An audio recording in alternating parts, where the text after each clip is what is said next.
Bismillahirrahmanirrahim. Assalamualaikum warahmatullahi wabarakatuh. Alhamdulillah, hari ini kita sampai kepada siri yang ke-20, iaitu kita akan membincangkan tentang keutamaan bangun malam. Ya, sebelum itu saya nak mengulas sedikit apa yang saya katakan di penghujung sharing kita semalam, iaitu ada saya katakan bahawa banyak lagi rahsia-rahsia yang patut kita kongsi bersama, ya. Jadi saya nak ulas apa yang saya maksudkan dengan perkataan yang saya gunakan rahsia tu, ya, sebab nanti saya takut ada orang yang salah faham. Sebenarnya saya tidaklah bermaksud mengatakan bahawa adanya sunnah-sunnah Nabi yang rahsia. Dalam erti kata yang mana hanya sekelompok orang je yang tahu secara eksklusifnya, seperti dakwaan sebahagian orang-orang yang mendakwa adanya amalan atau zikir-zikir tertentu yang khusus diamalkan oleh golongan mereka sahaja. Ya, sungguh pada saya orang-orang yang begitu, mereka ini betul-betul berani, ya, berdusta atas nama Nabi, seolah-olah Nabi menyembunyikan sebahagian amalan yang hanya dikhususkan untuk kelompok atau golongan mereka sahaja, ya. Sampai sebilangannya mengatakan hadis atau amalan-amalan ini khusus dari keturunan jalur Saidina Ali. Contohnya kita dapat ketahui ada yang mendakwa zikir Saidina Ali, ya, dan macam-macam lagi lah yang didakwa oleh golongan-golongan yang merasakan mereka ada keistimewaan tertentu, ya. Sedangkan hal itu sangat bercanggah dengan sifat Rasulullah sallallahu alaihi wasallam yang mana baginda ini bersifat tabligh, iaitu menyampaikan, dan tidaklah sesekali baginda menangguhkan dalam menyampaikan apa-apa saja yang baginda ketahui, amalan-amalan yang dapat menyampaikan kita kepada syurga atau menjauhkan kita daripada neraka, walaupun dalam keadaan kadar satu malam, ya, baginda keesokan harinya akan segera menyampaikan kepada para sahabat segala ilmu hadis wahyu yang diterima oleh baginda. Ya, jadi saya nak tekankan di sini apa yang saya maksudkan semalam bila saya kata banyak lagi rahsia-rahsia yang patut kita kongsi bersama, tidaklah bermakna adanya sunnah atau hadis Nabi yang Nabi sembunyikan daripada kita seluruh umatnya, ya. Cuma saya maksudkan adalah banyak yang kita masih tak tahu, ya, kerana walaupun kita anggap kadang-kadang kita anggap perkara tu simple. Mungkin pada kita tahu, mungkin ada sahabat yang tak tahu. Macam itulah juga sebaliknya, kan. Tidak semua perkara kita tahu, kan.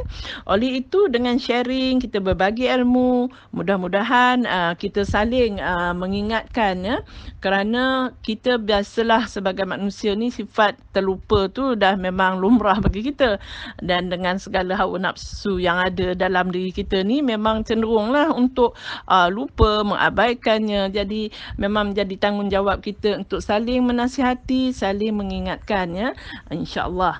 Kerana itulah banyak ulama yang mengatakan bahawa adalah mustahil untuk kita mendekati Allah tanpa ilmu yang hak.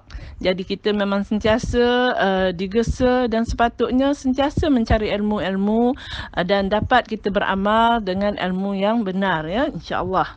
Okey, kita kembali kepada perkongsian yang seterusnya, iaitu tentang keutamaan orang yang terbangun di malam hari lalu ia berzikir mengingat Allah Ta'ala. Okey, hal ini berdasarkan riwayat dari Ubadah bin Samit radhiyallahu anhu. Nabi SAW bersabda, siapa yang terbangun di malam hari kemudian membaca la ilaha illallah wahdahu la syarikalah lahul mulku wa lahul hamdu wa huwa ala kulli syai'in qadir, alhamdulillah wa subhanallah wa la ilaha illallah wallahu akbar wa la haula wa la quwata illa billah. Kemudian dia berdoa dengan mengatakan Allahumma gfirli, iaitu Allah ampunilah aku. Maka kalau dia membaca lafaz puji-pujian ini kepada Allah dan memohon Allah mengampuni dia, maka jika dia sambung dengan doa-doa peribadinya yang lain, insya-Allah doa itu akan dikabulkan. Kemudian dia berwuduk, kemudian ia mengerjakan solat, sekiranya ia hendak mendirikan solatnya, insya-Allah solatnya diterima. Ini adalah hadis sahih daripada Imam Al-Bukhari, ya. Jadi pada saya, kita memang selalulah terbangun waktu kita tidur tengah malam ni. Ini pada I ni perkara yang normal lah. Setiap orang selalu sangat jarang yang dapat kita tidur letak kepala, dah berzikir semua tu, bangun betul-betul ngam subuh, ataupun bangun memang hajat untuk bangun kita buat qiyamul lail lah. Tapi selain daripada itu, saya rasa banyak kita akan mengalami peristiwa di mana kita terjaga tengah malam. Sama ada kita nak pergi toilet, atau kita bangun kerana dahaga nak minum air, atau bagi yang masih ada anak-anak kecil, anak-anak kecil menangis, memerlukan kita menyusui mereka atau menukar salin lampin mereka dan sebagainya, atau atas apa alasan sekalipun, maknanya apabila kita terbangun di tengah malam, mari kita beramal dengan zikir yang sangat simple ini, yang memang dah kata orang tu lafaz di bibir saja. Kita dah biasa mengucapkannya, ya. Jadi sangatlah rugi kalau kita bangun pergi toilet ataupun minum air, kemudian kita terus sambung tidur tanpa kita mengambil kesempatan yang sangat besar ini. Sekalipun kita tidak mengambil wuduk dan tidak mengerjakan solat, ya, mungkin kelelahan atau atas apa-apa alasan masing-masing, tetapi sekurang-kurangnya bagi yang saya kata tadi, kita berdoalah sebentar memuji Allah dengan kalimat yang dah sangat simple di bibir kita je. Maknanya sambil nak baring balik tu, kita baca dan kita berdoa pada Allah apa-apa doa yang kita hajatkan, kerana itu juga merupakan waktu-waktu di mana doa mustajab, ya. Mengikut Ibnu Battal rahimahullah berkata, Allah Ta'ala menjanjikan melalui sabda Nabi-Nya bahawa sesiapa saja yang terjaga dari tidurnya, sementara lisannya mentauhidkan Rabb-Nya dan mengakui segala milik dan kerajaan baginya, mengakui segala nikmat yang ia memuji atasnya, iaitu mensucikan Allah, maka kesemuanya ini akan dijanjikan bahawa jika dia berdoa, maka doanya akan dikabulkan, dan jika solat, maka solatnya akan diterima. Jadi mengikut Ibnu Battal ni, dia kata amatlah rugi, ya, dan sesiapa saja yang mendengar hadis ini, maka ia memanfaatkanlah kesempatan untuk mengamalkannya dan meluruskan niat kepada Rabb-Nya, ya. Ini terdapat dalam buku Fathul Bari, ya. Okey. Kemudian bagi orang yang terbangun tengah malam dan memang berniat untuk terus bangun melakukan qiyamul lail, solat tahajud dan sebagainya, dia melakukan qiyam bangun malamnya ini, dia disunahkan untuk membaca 10 ayat terakhir surat daripada Ali Imran. Saat kita terbangun malam ini, kita lakukan sebagaimana yang dicontohkan melalui hadis daripada Abdullah bin Abbas radhiyallahu anhuma. Dia berkata, Rasulullah sallallahu alaihi wasallam terbangun, lalu beliau duduk seraya mengusap-ngusap sisa bekas tidur dari wajah beliau dengan tangan, kemudian membaca 10 ayat terakhir dari surah Al-Imran ayat 190 hingga 200.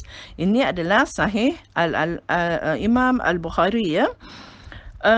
Dalam riwayat Muslim disebutkan bahawa Ibnu Abbas radhiyallahu anhuma juga pernah menginap di sisi Rasulullah sallallahu alaihi wasallam pada suatu malam, dan pada akhir malam Rasulullah sallallahu alaihi wasallam terbangun. Beliau keluar dan memandang ke langit lalu membaca ayat berikut dari surah Al-Imran, iaitu 2 ayat ke-90 hingga ayat ke-91.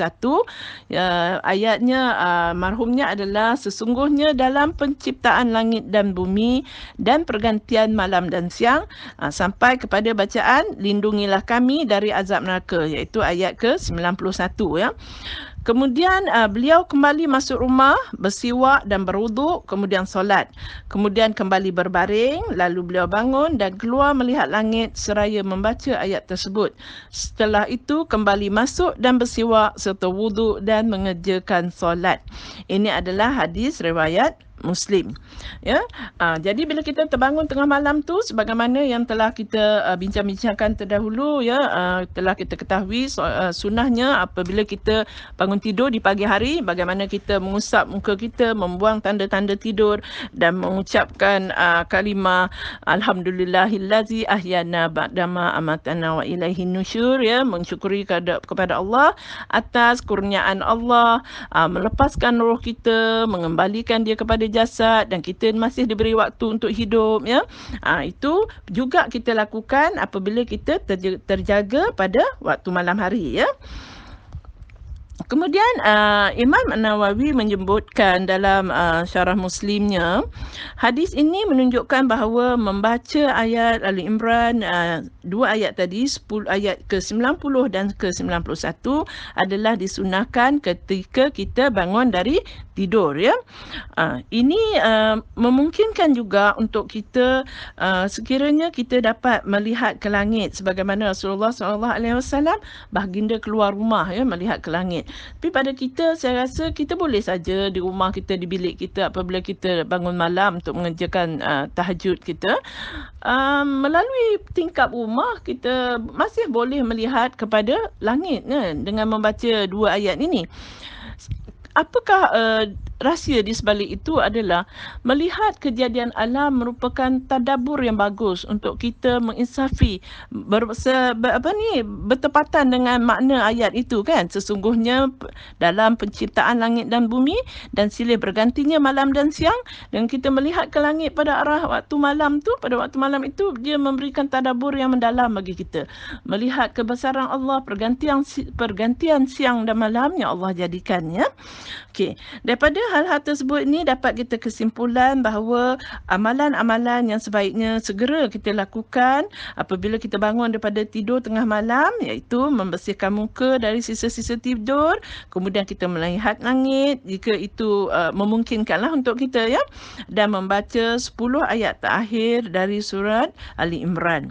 Okey, kemudian kita mengambil wuduk dan sebagainya, maka kita boleh terus mendirikan solat malam kita, ya, dan sebagainya lah, sama ada kita nak bertahajud, berqiyamul lail, mungkin kita belum witir sewaktu sebelum masa kita tidur tadi, kita masih belum witir, dan kita mengakhiri semua solat-solat malam kita dengan solat witir, sehingga kita menunggu masuknya waktu subuh, ya. Okey, alhamdulillah selesai kita membicarakan kebanyakan daripada sunnah-sunnah Rasulullah sallallahu alaihi wasallam di waktu malam. Selamat beramal. Alhamdulillah, dengan ini saya berharap kita sama-sama dapat bermujahadah, bersungguh-sungguh, dan insya-Allah Allah kurniakan kita dengan istiqamah beramal di atas sunnah Nabi sallallahu alaihi wasallam. Sekian, subhanakallahumma wa bihamdika asyhadu an la ilaha illa anta astaghfiruka wa atubu ilaik.